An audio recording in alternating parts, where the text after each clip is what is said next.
everybody, my name is Sinead Hutcheson and I'm here to talk to you today about transition in palliative care. I'm going to talk about what the fellowship was that led to this presentation, tell you a bit about what is transition. I'll tell you about the site visit to AIIHPC Children's Hospice Trust that I went on, what I learned from being there and future developments in this area. So the All-Ireland Institute of Hospice and Palliative Care developed education fellowships last year.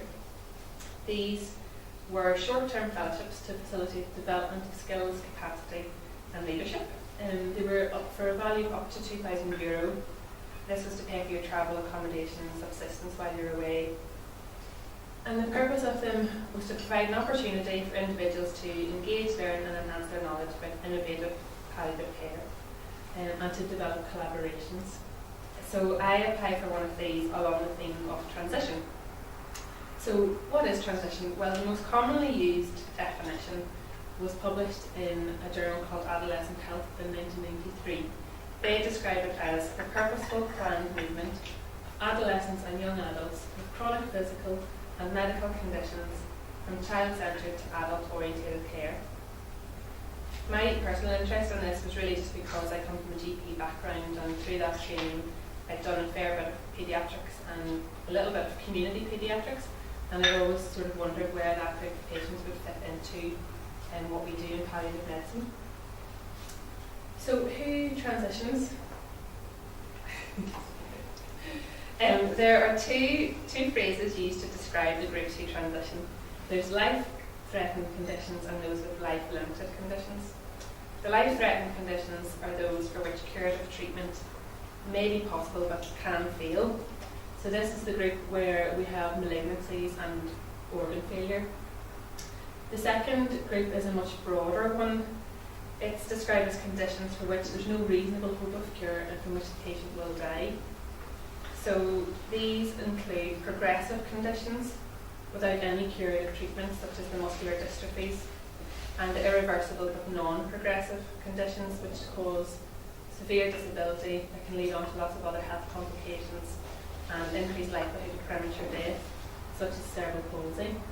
So why is transition relevant? Well, we know that there is a group of young people who previously would have died in childhood who are now living into their early adult years and beyond, and this is really due to medical advances. We now have things like ventilation, artificial feeding, improved surgical techniques, which has meant that these young people are living longer. We have figures to support this. There's a piece of work done by Fraser et al. In 2011. They looked at routinely collected hospital inpatient data all across the UK over a period of 10 years to look at the prevalence of children with life-limited conditions. And if you pick out the data just for Northern Ireland, they found that the prevalence had increased in those 10 years from 23.5 per 10,000 to 27.8 per 10,000 population. So it's small numbers, but they are on increase. And if you look specifically at the 16 to 19-year-olds within that number, they had the biggest increase. They had increased by 33% over that time period. I don't have the same data for the rest of Ireland, but the figures were roughly similar across the whole of the UK, so they're probably roughly the same in the rest of Ireland. So why does it matter? There's some evidence that poor transition will lead to poor health outcomes. I think one thing we need to remember is that we're talking about looking after teenagers, and so they're going through a very emotionally challenging time. They may be getting increased independence from their parents. They're a group of people who are heavily influenced by their peers. They may be experimenting perhaps with risk-taking behaviour, and all of this can lead to non-adherence to medications and possible lack of engagement with health professionals. There was a paper in the BMJ last year called Bridging the Gap. It's a really interesting paper that looked at the transition of young adults with kidney failure from paediatric to adult services. They compared two groups. There was the first group who were transferred between the two teams in the traditional way, which was a single referral letter from the paediatric to the adult team. The second group had a targeted integrated transition service. This group, they had specific young adult clinics. They had employed a youth worker who met with the patients individually and as a group of peers. They had the clinics outside of the hospital in a sort of youth club setting. In the first group, almost 70% of these lost a functioning renal transplant within 3 years of transition. And in the second group, there were no transplant losses over the same period. Now, it was really small numbers, so it probably wouldn't be statistically significant, but I think it just does highlight that good transition has got positive outcomes. It's also important because it's fairly high on the political agenda. Marie Curie and Together for Short Lives created a report called Don't Let Me Down. This report had gathered the views of young people and their families who were going through transition. And in it they made recommendations to government to try to improve the move to adult services. This report was presented to ministers at the House of Lords last year. Following on from this was the formation of the Transition Task Force. This is a strategy group with representatives from each of the organisations listed here, and their aim is to improve transition services.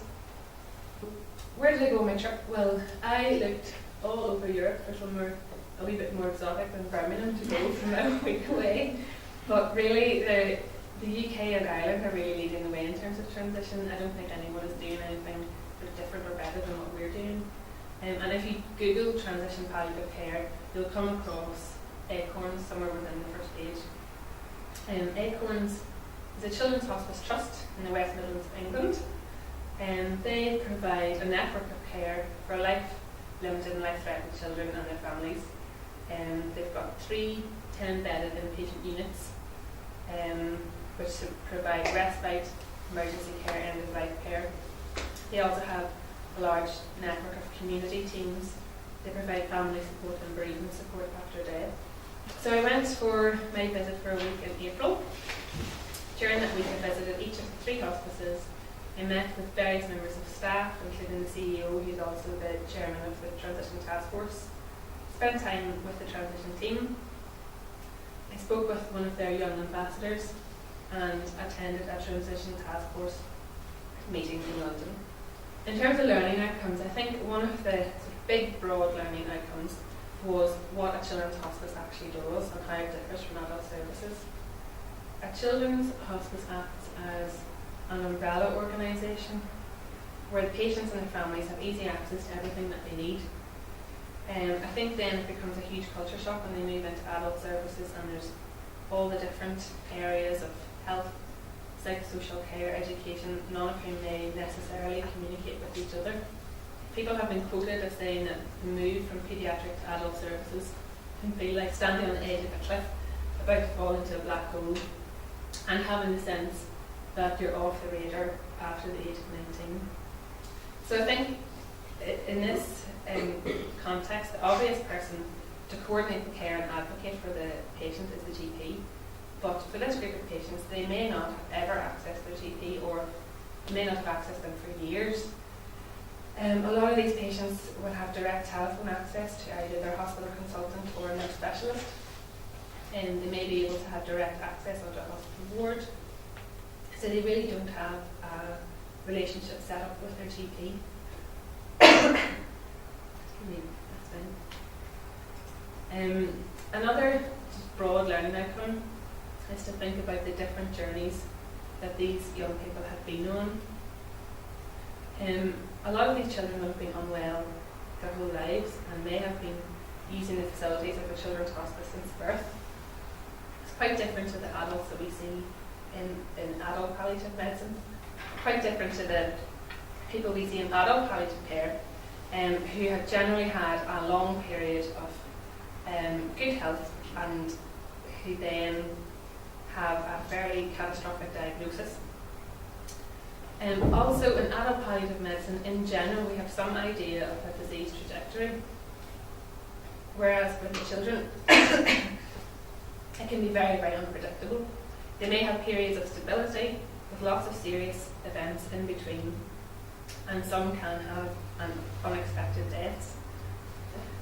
Some of these children will have very unusual diagnoses, and some of them may not even have a formal diagnosis, so we don't even have a disease trajectory to be able to predict. So how do they deal at Acorns? Well, their transition team pilot began in 2010.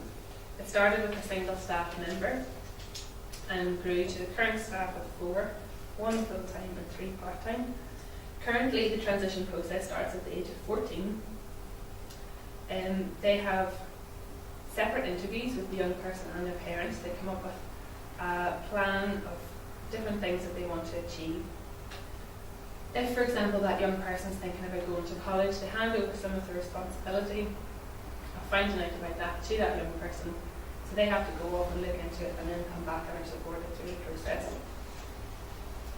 During the transition process, they look at education, housing, independent or supported living, advanced care planning, respite options and care at home.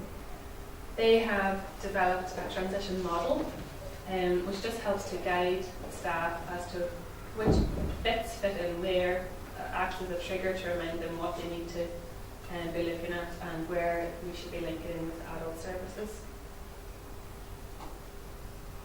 They also have a transition subgroup from the West Midlands Paediatric Palliative Care Network. There are representatives from both the adults and paediatric side on this. Links are being developed with various care providers, and they are forming a database of this to be able to refer their patients on to care providers that they know and trust.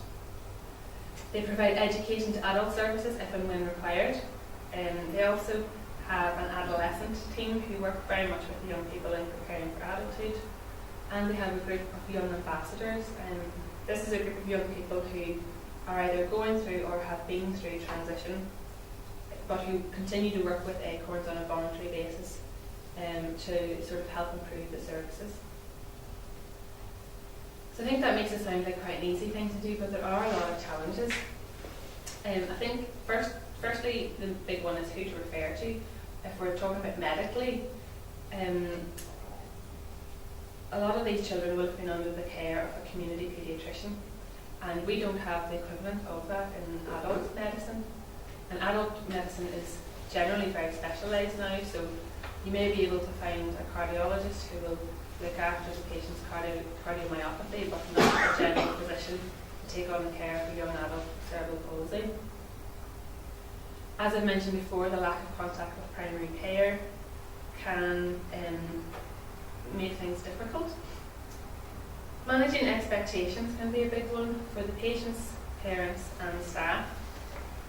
Patients can have very high expectations of the care that they need, and they're used to a very personal, tailored, one-to-one care, and they move then into adult care where it's all ward-based schedules can be very, very different. In terms of this group of parents, these parents have expected their child to die in childhood, and suddenly they have a young adult in front of them who, obviously depending on cognitive ability, may be wanting to move out of the house and go to college and do normal things.